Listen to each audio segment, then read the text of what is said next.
Pachgaon Raigad colony इथल्या पोवार गल्लीत सागर जयसिंग कुंभार हा आई, पत्नी, मुलगा आणि त्याच्या भावासोबत राहत होता.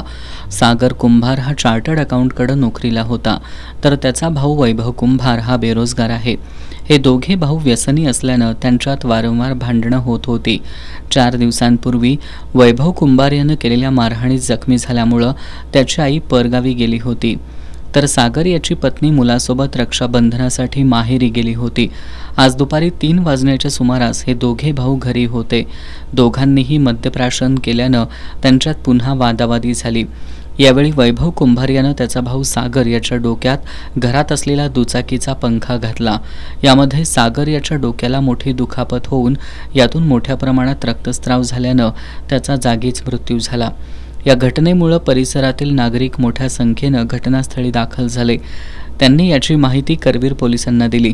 घटनेची माहिती मिळताच अप्पर पोलीस अधीक्षक जयश्री देसाई, करवीरचे पोलीस निरीक्षक किशोर शिंदे यांच्यासह मोठा पोलीस फौजफाटा घटनास्थळी दाखल झाला. पोलिसांनी पंचनामा करून मृतदेह उत्तरीय तपासणीसाठी CPR इथं पाठवला.